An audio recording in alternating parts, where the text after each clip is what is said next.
Hello friends, Raghu knowledge corner पर आप सबका स्वागत है। कल हमने किया था पद परिचय किसे कहते हैं, पद क्या होते हैं और पद परिचय क्या होते हैं। मैंने बताया था आपको कि पद क्या होते हैं। आपको याद होगा पद किसे कहते हैं। वाक्यों में प्रयुक्त होने वाले शब्दों को पद कहते हैं। और पद परिचय क्या होता है, जब इन पदों का परिचय दिया जाए, इन पदों की स्थिति के बारे में बताया जाए, उनके उसमें कौन सा लिंग है, कौन सा वचन है, कौन सा कारक है, कौन सा काल है, इन सब के बारे में बताया जाए तो उसे पद परिचय कहते हैं। यानी कि पद का परिचय देना।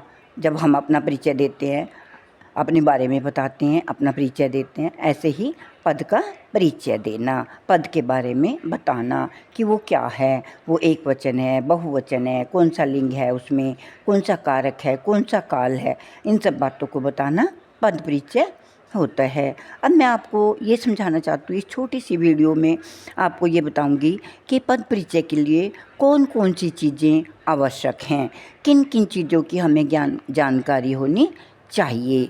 ये मेरी सिर्फ 5 मिनट की वीडियो है, इसको पूरे ध्यान से सुनिएगा और समझने की कोशिश कीजिएगा।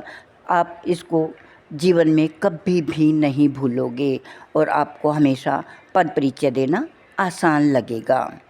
और सबसे पहले आप मेरे चैनल को सब्सक्राइब कर दीजिए और वीडियो को लाइक ज़रूर कर दीजिए तथा अंत में सुनने के बाद, सारी समझने के बाद कमेंट्स देकर मुझे बताइएगा कि आपको मेरा समझाया हुआ कैसा लगा, मेरी वीडियो आपको कैसी लगी, समझ में आई या नहीं।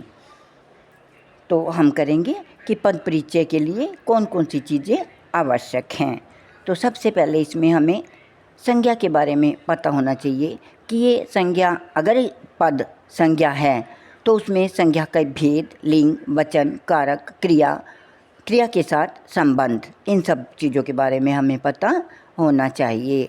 अगर वो सर्वनाम है तो सर्वनाम के भेद, पुरुष, लिंग, वचन, कारक, क्रिया के साथ संबंध, इन सब चीज़ों का हमें पता होना चाहिए। विशेषण के भेद, लिंग, वचन, विशेष्य, अवस्था पर विशेषण का उल्लेख। क्रिया, अगर वो क्रिया है तो क्रिया के बारे में हमें पता होना चाहिए कि क्रिया अकर्मक है, सकर्मक है, उसमें कौन सा लिंग है, वचन है, पुरुष है, धातु है, काल है, वाच्य है, प्रयोग और कर्ता, कर्म का संकेत। अगर वो क्रिया विशेषण है तो क्रिया विशेषण का भेद, जिस क्रिया की विशेषता बताई गई हो उसके बारे में निर्देश। अगर वो समुच्चय बोधक है तो भेद, संयुक्त शब्दों, वाक्यांशों तथा वाक्यों का उल्लेख। अगर वो संबंध बोधक है, भेद, पदों, संबंधों, वाक्यांशों से संबंध का निर्देश। अगर वो विस्मय आदि बोधक है तो भेद का नाम। इस प्रकार पद परिचय के अंतर्गत किसी पद का पूर्ण व्याकरणिक परिचय दिया जाता है। यानी कि अगर हमें पद परिचय करने हैं, अगर हमें एग्ज़ाम में पूछा जाए कि इस पद का परिचय दीजिए, तो हमें इन चीज़ों के बारे में जानकारी होनी चाहिए। किस किस चीज़ के बारे में?